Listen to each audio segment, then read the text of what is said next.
तो guys India ने अफ़गानिस्तान के सामने ओडीआई सीरीज़ जीत के वाइट वॉश करके उनको अपना first step towards the road to the preparation towards world cup 2027 कर लिया है।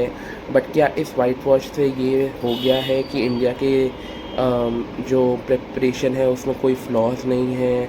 बिल्कुल अभी डिबेटिंग कोई है ही नहीं, कोई क्वेश्चन है ही नहीं। इन पे बात करते हैं और क्या क्या पॉजिटिव निकले हैं सीरीज़ से, इन पे भी बात करते हैं। सबसे पहले पॉजिटिव्स पे बात करते हुए, इस सीरीज़ में हर प्लेयर ने परफॉर्म किया है, स्पेशली बैटर्स और बॉलर्स। जो स्पेशलाइज बैटर्स बॉलर्स दोनों की बात करें, उन सब ने परफॉर्म किया है, सब लोगों ने स्टेप अप किया है, चाहे वो ओपनर्स हो रोहित शर्मा, यशस्वी जायसवाल, चाहे वो कैप्टन हो शुभमन गिल, चाहे वो बॉलर्स हों लाइक डेब्यूटेंट्स प्रिंस यादव, हर्ष दुबे, गुरनूर बरार, इन सब ने परफॉर्मेंस दी है। तो आप देखो हर बैटर ने कंसिस्टेंसी दिखाई है।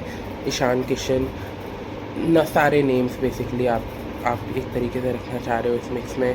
फिर उसके बाद सबसे one of the biggest things, Shubman Gill ने अपनी first ODI series as a captain जीत ली है फाइनली। इससे पहले न्यूजीलैंड सीरीज़ थी, वो भी जीतनी चाहिए थी, आप ऐसा ही लगता है, बट हार गए थे।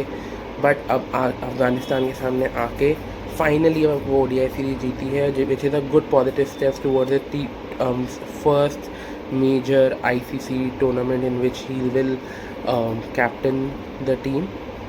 सो that is a good thing. और साथ के साथ प्लेयर ऑफ द सीरीज भी बने।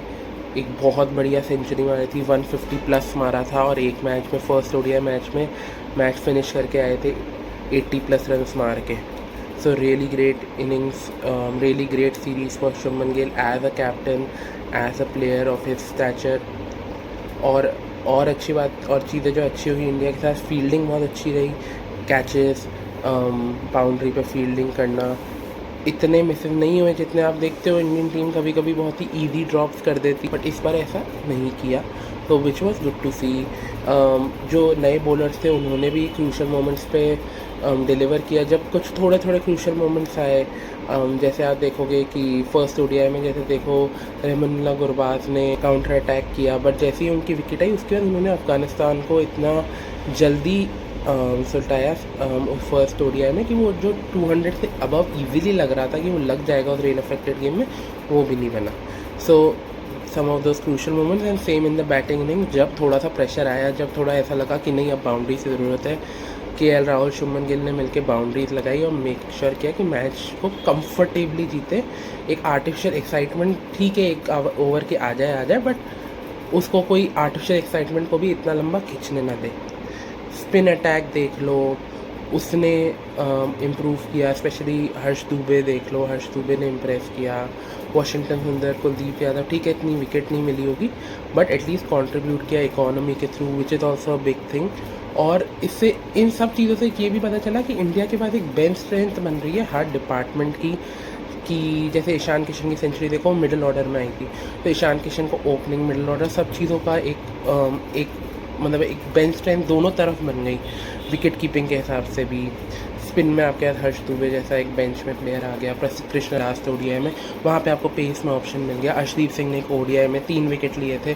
तो आपके बेंच पे आपके प्लेयर्स जो मे बी स्टार्टिंग 11 में खेले या फिर अभी ये डिसीजन हो रहे हैं, बट सबने अपना बेस्ट फुट फॉरवर्ड रखा है। बट अब इसमें कुछ डिबेटेबल क्वेश्चंस भी हैं।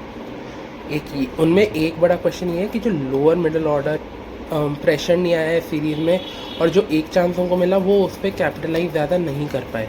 सेकेंड ओडीआई में जब इंडिया बहुत ही कंफर्टेबल पोजीशन में था, कहीं ना कहीं उनके विकेट बहुत जल्दी गिर गए थे जब लो मिडिल ऑर्डर को कैपिटलाइज करना था after making so many good runs, but वो विकेट्स गिर गई। और फिर उसके बाद अब देखो अफ़गानिस्तान जैसी टीम को आपने हराया। Afghanistan is a good team but not the strongest of the teams that you are going to face in the ODI, not in the top 4।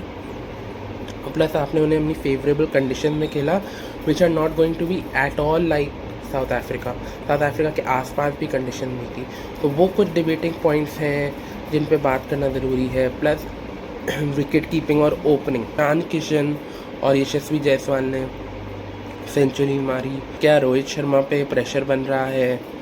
और विकेट कीपिंग में क्या ईशान किशन कीपिंग लेवल आपको आगे जाते हुए देखते हुए मिल सकते हैं, क्योंकि साउथ अफ्रीका में विकेट कीपिंग करनी है, क्या केएल राहुल कर सकते हैं वो पार्ट। और कि इंडिया ने इस सीरीज़ में इतने प्लेयर्स उनके पुश नहीं हुए, और जो प्लेयर्स की जो परफॉर्मेंसेस आई वो थोड़ी सी आउट ऑफ पोजीशन आई, बट आई ज़रूर। तो ये कुछ पॉइंट्स हैं जिन पे इंडिया को ध्यान रखना चाहिए। Otherwise it was a great series that from India's point of view. आते हैं नेक्स्ट पॉइंट पे। इंडिया ने अपनी इंग्लैंड सीरीज़ के लिए भी जो ओडीआई स्क्वाड है वो अनाउंस कर दी है, और इसके अंदर बहुत सारे चेंजेस आए हैं। पर सबसे पहले जो प्लेयर अंदर आए हैं उनकी बात कर लेते हैं, जो है जसप्रीत बुमराह, विराट कोहली, हर्षित राणा और अक्षर पटेल। और इसमें आप एक बड़ी चीज़ देखिए, सब इस बार जो सब्जेक्ट टू फिटनेस है ये विराट कोहली पे है कि सब्जेक्ट टू फिटनेस ही वो खेलेंगे। तो big talking point in a big series like in England, क्या विराट कोहली पूरी तरीके से फिट होंगे। और फिर हर्षित राणा और अक्षर पटेल भी अपनी स्क्वाड में री एंट्री करते हुए, Harshit Rana coming after an injury. और जो प्लेयर्स बाहर जा रहे हैं वो है हर्ष दुबे, प्रिंस यादव और specially Yashasvi Jaiswal after making an 100, which is a big thing, क्योंकि ओपनिंग का ऐसा लग रहा था एकदम से बहुत टाइट सीन हो गया, और एकदम से ही जायसवाल को बाहर रखना which kind of shows that कि रोहित पे फेथ वापस शायद ज़्यादा आ गया है टीम का, कि रोहित के साथ ही अभी रोहित को ही देख रहे हैं। तो which is a good sign for Indian cricket. और पर इसमें अभी भी दो चीज़ें और बात करनी बाकी हैं, वो है कि हार्दिक पांड्या अभी भी टीम में नहीं है, फिर से इंजर्ड चल रहे हैं अभी तक, बहुत लंबी इंजरी हो गई है उनको। पहले लग रहा था थोड़ा थोड़ा टाइम, अब इंग्लैंड सीरीज से भी बाहर हो गए हैं, और जडेजा को स्क्वाड में कंसिडर नहीं करा जा रहा है ओडीआई में। तो क्या इसका मतलब ये है कि उनका टाइम ओडीआई से अप हो गया है, और एक तरीके से उनको साइलेंट रिटायरमेंट का हिंट दे दिया गया है? ये भी एक बहुत बड़ी बात है। तो अभी के लिए इतना ही। चैनल को लाइक शेयर सब्सक्राइब कीजिए। बाय।